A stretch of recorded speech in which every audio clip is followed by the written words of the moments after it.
रामपुर वाली कनिया, रामपुर वाली कनिया छिए।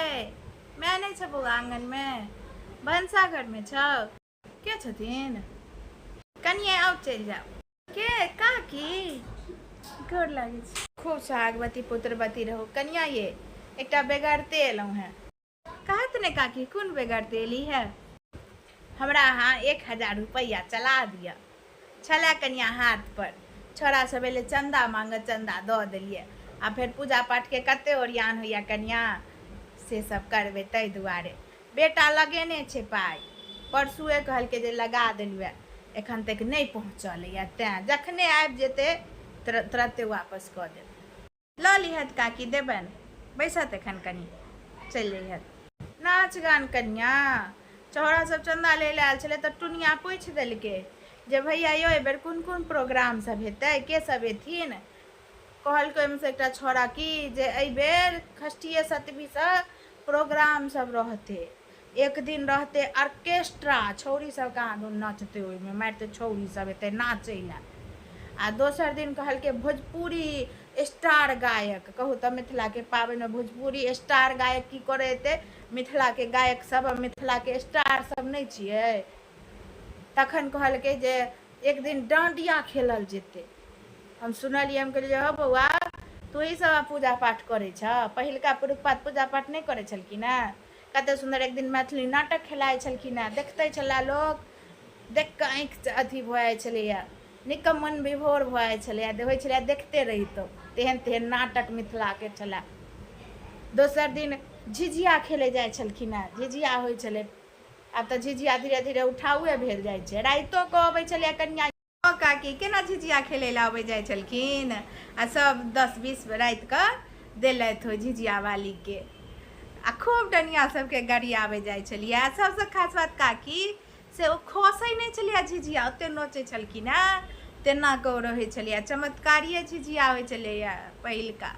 आब किछु एहन रहि गेलै? अहूँ देखने छलियै ने, अबै छलियै आधा राति कऽ खेलै ला 10 बजे के बाद। आ ओ जकरा माथ पर झिझिया रहै छलै कनिया, एहिमे जते भूर रहै छलैया, ओ मुड़ी हिलैबते रहिता, नैचते रहिता। ओ कहाँ दूर हमर सबके सास कहै छलखिन, ओ भूर जे गिन लेते डेनिया तो ओ झिझिया वाली कहाँ दूर मरि जाइ छलैया। ताहि दुआरे भूर गिना नहीं दै छलै, मुड़ी हिलैबते रहै छलैया। तखन फेर की कहलखिन चंदा वाला सबके? हाँ कहलिए जे डांडिया अपन मिथिला के नहीं छिए, अपन मिथिला के झिझिया छिए। झिझिया के प्रोग्राम कर आ अपन मिथिला के जते गायक छथिन सबके एक दिन का बजाबा, आ गीत लोग सुनत, गीतनाद। कते मन विभोर वाला गीत सब अपन मिथिला के गायक सबके रहे छे, सुन के है जे सुनते रही। एकटा नकिया लागल छोरा, हम कहलिए खबरदार। तो दोसर हमरा कह दे नहीं खौझाओ, नहीं खौझाओ। हम कहलिए बउआ हमरा लग नहीं छला पाई, 100 रुपया दैतियो। 500 रुपया दिलबै जे अपन मिथिला के गायक सबके लेबै, अपन मिथिला के हिसाब से प्रोग्राम सब करबै। तो एकटा छोरा कहलक कि जे दाई एहि बेर सएह हेतै, झिझिये हेतै, मैथिली नाटक हेतै, अपन मिथिला के गायक सब एथिन। काकी हमर जैधी के छलैया जितिया पाबनि पहिल, भार खूब एलै। बैन तैन गेल रहन कि नहीं हिनका आंगन? नहीं ये कनिया, हमरा सब आंगन नहीं देलखिन बैन।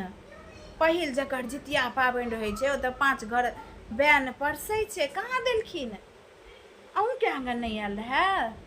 जात काकी हमरा संगे तऽ भतबड़ी केने छथिन, हमरा दै छथिन। दूर जाओ कनिया, गोरहा पट्टी वाली के अपने आत्मा जड़ल छै। आत्मा पहले नीक सब तृप्त भऽ तखने लोक के देतै। हुरने हेतै 4 दिन, तैर कऽ राखि लेने हेतै आ खेने हेतै। की पितरैन में तऽ बुझाइ हिनको नोत देने छलखिन हैं।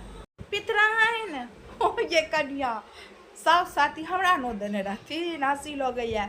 आ मैं साथी खोखरूपुर वाली कन्या के देने रहथिन, बड़ बढ़िया।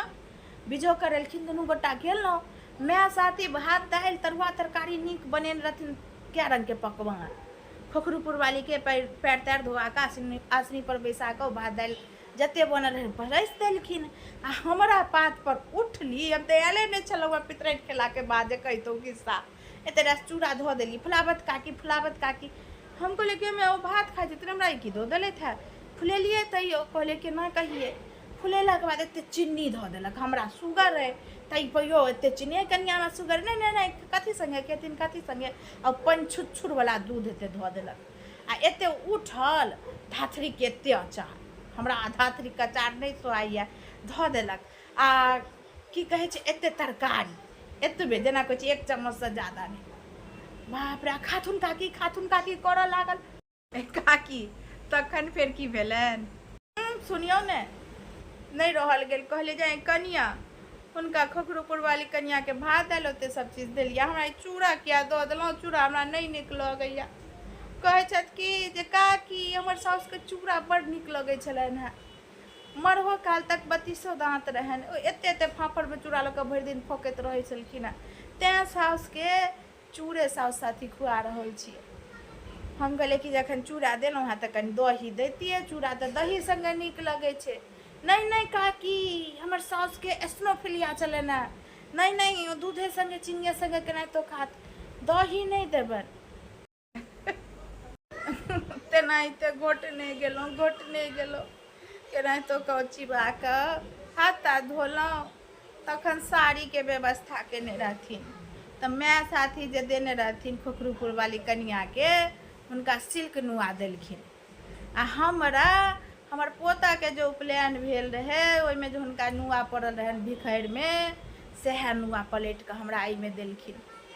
हम कहलिए कि जे कनिया ई हम सितारावला तऽ नहीं पहिरै छी, तऽ कहलखिन कि जे हमर साउसके काकी ई चमचमौआ साड़ी बड़ नीक लगै छलनि हेँ, तेँ हम ई चमचमौआ रखने रहिए जे पितरैन जे खेथिन तऽ साउसेके देबनि, तऽ तेँ देलियनि हेँ, पहिरियत काकी।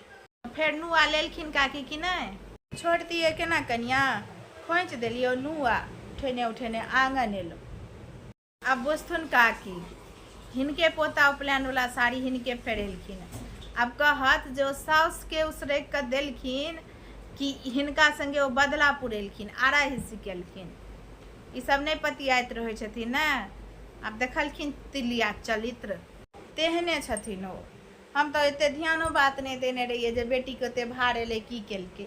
अहीं एखन बजलिया तखन हमरा ख्यास भेल जे ठीके, कम से कम 21-22 किलो माछ आयल छलै, ओ एहने रेहू, 10-12 किलो मरुआ आटा रहे, दही रहे 4-5 तौला। कतऽ कोन पेटमे खेलकै कि जाने गेलिए। अहाँ तऽ पड़ोसी छी, अहूँके नहीं जखन देली तऽ हम तऽ 10 घर फटकी छियै। आब लोक बड्ड अथी भऽ गेलै। कनिया हमर सबके बेटी सबके बियाह दान भेलै, जते भार अबै टोलके कहैया पूरा गाँव परसिए। आब किछु देबे नहि लोक चाहै छै बैन तिहार। दिया कनिया, आयब दोसर घड़ी, आब कलस्थापनोके ओरियान करऽ पड़तै। काकी आब कियो जल्दी बैनो तिहार नहीं दैत रहै छथिन, खेने हेथिन जोगा कऽ, फ्रिज छनि ने, फ्रिजमे सबटा माछके राखि लेने हेथिन तैर कऽ आ खाइत हेथिन। लेत लाउ कनिया, आयब दोसर घड़ी।